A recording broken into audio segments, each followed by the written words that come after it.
萧家，萧炎。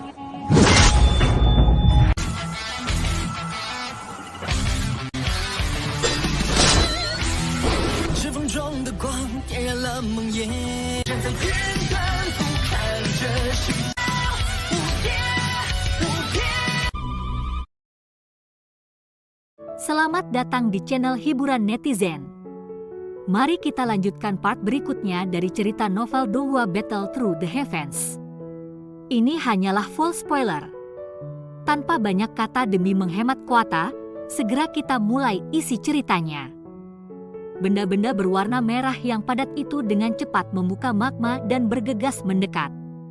Setelah hanya selusin detik, mereka menyebar dan mengepung Xiaoyan. Ditatap oleh begitu banyak tatapan sengit yang disebabkan bahkan wajah Xiaoyan menjadi agak tidak wajar. Matanya menatap manusia kadal api terbesar. Bukan hanya ukuran manusia kadal ini lebih besar dari manusia kadal biasa, tetapi sisik di tubuhnya juga memiliki warna merah yang lebih gelap. Matanya yang mengandung keganasan gelap dan dingin yang serupa, juga mengungkapkan kekejaman dan kelicikan yang tidak dimiliki oleh kadal lainnya. Gigi manusia kadal api besar menatap sinis pada Xiaoyan. Giginya yang tajam menutupi mulut memancarkan banyak jiji tangisan yang Xiaoyan tidak mengerti. Tangan besarnya juga menari di depannya. Xiaoyan tidak mengerti arti yang ingin disampaikan oleh manusia kadal besar ini. Namun dia tahu bahwa itu bukan percakapan yang ramah. Dia segera berhenti memperhatikan saat pandangan menyapunya, mencari tempat di mana dia bisa melarikan diri. Jumlah kadal api yang muncul kali ini terlalu banyak. Bahkan dengan kekuatan Xiaoyan, mustahil baginya untuk membunuh mereka semua dalam magma ini. Karena itu, dia memilih melarikan diri. Dia akan kembali lagi dan menyelidiki kerangka misterius itu di dalam penghalang cahaya di masa depan. Pikiran ini terlintas di hati Xiaoyan sebelum cahaya perak tiba-tiba muncul di bawah kakinya. Tubuhnya berubah menjadi sosok api hijau giok yang menembus magma dan bergegas ke atas dengan cara seperti kilat. Jiji. Tubuh Xiaoyan baru saja mulai bergerak ketika pemimpin manusia kadal api itu mendeteksi itu. Segera memancarkan suara tajam jiji. 1000 manusia kadal di belakangnya bergegas ke arah Xiaoyan dari segala arah. Langkah Xiaoyan sangat lurus saat ia bergegas ke dalam kerumunan besar manusia kadal. Wajahnya tegang saat ia mengedarkan Dou Qi di tubuhnya secara maksimal. Api hijau giok di tangannya seperti cambuk api di bawah kendalinya, melepaskan angin panas tajam sesuka hatinya. Setiap kali angin ini menimpa seorang kadal, kekuatan yang kuat dan keras akan mengguncangkan tubuh mereka sampai makhluk itu meludahkan darah dan menarik diri. Beberapa dari mereka yang lebih lemah dibunuh di tempat. Mata dan tangan Xiaoyan bereaksi sangat cepat pada manusia-manusia kadal yang mati. Dengan gerakan meraih, tangannya menembus tubuh mereka dan dengan cepat mengeluarkan manik-manik merah terang yang kemudian dimasukkan ke dalam cincin penyimpanannya. Selama ini dia terus menyerang ke depan dengan liar. Meskipun ada sejumlah besar kadal api, kekuatan mereka setara dengan manusia di kelas Douling. Dengan kekuatan ini, mereka secara alami tidak akan dapat bertahan bahkan untuk pertukaran dengan Xiaoyan. Jika mereka tidak bisa meminjam kekuatan magma, pertarungan mereka dengan Xiaoyan akan sedikit berbeda dari pembantaian satu sisi. Meskipun mereka jauh di dalam magma, serangan seperti petir telah menyebabkan 100 kadal mati dalam beberapa menit, dan manik-manik merah terang mereka semuanya ditarik keluar. Sementara Xiaoyan membunuh sangat cepat, tampaknya ada jumlah yang tidak pernah berakhir dari manusia kadal api ini. Mereka sepertinya tidak takut mati. Tidak peduli seberapa kejamnya metode Xiaoyan, mereka masih menyerang tanpa peduli akan kehidupan mereka. Hal ini menyebabkan kecepatan lari Xiaoyan melambat. Engah! Pisau tangan yang tajam itu menembus dada seekor kadal api yang mencoba melancarkan serangan menyelinap dari belakang. Mata Xiaoyan dingin dan acuh tak acuh saat tangannya meraih ke depan dan meraih sesuatu. Manik-manik berwarna merah terang dibawa keluar dan dimasukkan ke dalam cincin penyimpanannya. Tatapannya gelap dan padat saat dia menatap manusia kadal api yang padat di sekitarnya. Setelah pertempuran sengit sebelumnya, tubuh Xiaoyan yang sudah sangat lelah dengan Dou Qi merasa agak lemah. Meskipun dia masih bisa bertahan untuk jangka waktu tertentu, sepertinya dia tidak akan bisa bertahan kecuali dia berhasil mencapai magma di mana manusia-manusia kadal api yang mengganggu tidak pergi. Setelah Dou Qi-nya habis, situasinya pasti akan sangat tidak menguntungkan. Sepertinya saya harus buru-buru dan pergi. Pikiran ini dengan cepat berlama-lama di dalam hati Xiaoyan. Dia mengeluarkan pil obat dari cincin penyimpanannya untuk memulihkan Dou Qi dan memasukkannya ke dalam mulut. Tepat ketika dia berencana untuk segera pergi, para tokoh merah yang padat tiba-tiba berpisah dan membentuk jalan. Manusia kadal yang tampak kuat mengambil langkah lambat pada magma saat masuk. Matanya mengungkapkan ejekan seperti itu melihat Xiaoyan yang keras kepala. Mulutnya mengeluarkan suara yang dipenuhi dengan niat membunuh. Banyak manusia kadal api tiba-tiba berhenti mengisi Xiaoyan mengikuti penampilan suara. Mereka menarik beberapa jarak dan mulut besar mereka dengan cepat dibuka. Setelah ini, magma sekitarnya mulai berfluktuasi dengan intens. Ekspresi Xiaoyan tanpa sadar berubah setelah melihat adegan ini. Dia secara alami mengerti bahwa manusia kadal ini memiliki kemampuan untuk mengendalikan magma, dan bola-bola magma ini memiliki kekuatan yang luar biasa. Sepertinya manusia kadal besar itu mampu memerintah manusia-manusia kadal ini. Sepertinya aku harus membunuhnya terlebih dahulu. Mata Xiaoyan menyipit sementara dia bergumam dengan lembut pada dirinya sendiri di dalam hatinya. Kekuatan pemimpin kadal harus berada di sekitar seseorang di tingkat awal Dou Huang. Namun dalam dunia magma ini, bisa dianggap sebagai ahli di puncak kelas Dou Huang. Dengan demikian, akan sulit untuk membunuhnya.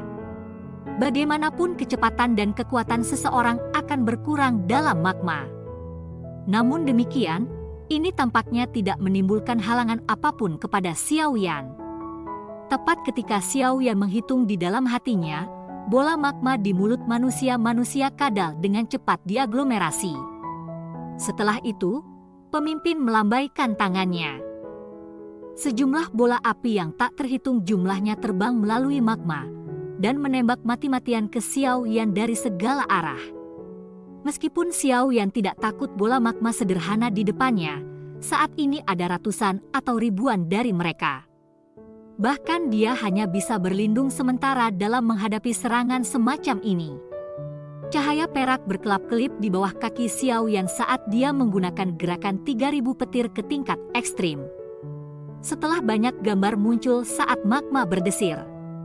Sebagian besar bola magma secara tipis melewati Xiaoyan dan tidak menyebabkan bahaya apapun padanya. Gelombang demi gelombang bola magma membawa gelembung magma kehijauan saat mereka melintas. Namun sebagian besar dari mereka dihindari oleh Xiaoyan. Tatapan Xiaoyan menyapu ke segala arah saat dia menghindar. Sesaat kemudian matanya tiba-tiba menyusut ketika ia menemukan bahwa semua bola magma yang membuat kontak dengan penghalang cahaya transparan di bawah ini dipantulkan kembali. Tampaknya penghalang cahaya transparan yang tidak memiliki banyak kekuatan, tidak sesederhana seperti yang dilihat. Mata Xiaoyan berkedip-kedip ketika dia mengangkat kepalanya. Dia melirik kadal api besar dan kilau dingin tiba-tiba muncul di matanya. Tubuhnya tiba-tiba menghilang dari tempatnya. Kali berikutnya dia muncul, Xiaoyan sudah berada di belakang pemimpin kadal. Dengan bantuan penyelarasannya dari aliran magma, pemimpin itu merasakan sesuatu ketika Xiaoyan muncul di belakangnya. Mulutnya segera mengeluarkan suara gemuruh rendah saat tangan besarnya diperketat menjadi tinju sebelum dengan keras menghantam Xiaoyan di belakang. Tinju besar dipegang oleh Xiaoyan dengan satu tangan. Ketika kepalan tangan dan tangan melakukan kontak, riak kuat dipancarkan dan mengguncang manusia-manusia kadal api di sekitarnya sampai mereka dengan cepat mundur. Xiaoyan mendengus dingin setelah menahan kadal api dengan satu tangan. Tubuhnya tiba-tiba membungkuk ke depan dan tangan kanannya membentuk tinju yang tiba-tiba meledak ke depan. Ledakan Oktana! Teriakan rendah dan dalam dipancarkan dari mulut Xiaoyan. Kekuatan di tinjunya tiba-tiba melonjak. Sesaat kemudian, dengan kuat memecahkan dada pemimpin kadal api. Selama ledakan kuat, kekuatan tersembunyi juga diam-diam ditransmisikan ke dalam tubuhnya. Suara ledakan yang rendah dan mendalam tiba-tiba keluar dari tubuh si kadal api. Tubuhnya bergetar hebat ketika sebuah lubang besar diledakkan ke dalam tubuhnya. Lemak lengket mengalir keluar karena kehidupan di dalam matanya perlahan menghilang. Dia telah meremehkan teknik Xiaoyan. Tangan Xiaoyan dengan cepat diperpanjang ke tubuh pemimpin kadal api setelah membunuhnya dengan satu gerakan. Dia meraih dan menarik dengan tangannya. Seekor manik merah tua berbentuk mata naga muncul di tangannya. Energi yang terkandung dalam manik merah tua ini setidaknya 10 kali lebih kuat daripada manik-manik biasa. Energi afinitas api yang kuat menyebabkan mata Xiaoyan memancarkan kilatan yang tidak biasa. Manusia-manusia kadal api ini adalah tonik yang luar biasa dari sudut pandang Xiaoyan. GG. Setelah Xiaoyan membunuh pemimpin kadal api, mata banyak manusia kadal di sekitarnya tiba-tiba menjadi merah terang. Segera mereka membuka mulut mereka dan gelombang sonik tajam dipancarkan. Hampir 1000 manusia kadal berdecit serempak. Gelombang suara yang menusuk telinga menyebabkan bahkan Xiaoyan merasa agak pusing. Namun dia dengan cepat pulih. Dia mengerti bahwa manusia-manusia kadal ini kemungkinan memanggil rekan mereka lagi. Dia benar-benar tidak mengerti ras misterius ini. Dia tidak tahu berapa banyak manusia kadal api yang kuat berada di lautan magma ini. Tidak lama setelah gelombang suara dipancarkan, kekuatan spiritual Xiaoyan yang telah menyebar merasakan sesuatu. Beberapa sisa-sisa aura yang sangat kuat dengan cepat terbang menuju lokasinya. Jelas ini harus menjadi ahli dari ras kadal yang dipanggil oleh gelombang suaranya. Kesendirian melintas di mata Xiaoyan saat dia merasakan kecepatan manusia kadal yang datang. Meskipun dia telah menggunakan gerakan kilat 3000 petir, sepertinya kecepatannya tidak bisa menandingi manusia-manusia kadal ini di magma. Oleh karena itu, mungkin tidak ada cukup waktu baginya untuk melarikan diri. Namun jika dia tidak melarikan diri, apakah itu berarti bahwa dia hanya akan menunggu lebih banyak ahli dari ras kadal untuk bergegas? Pada saat itu tidak berbeda dengan mencari kematiannya sendiri.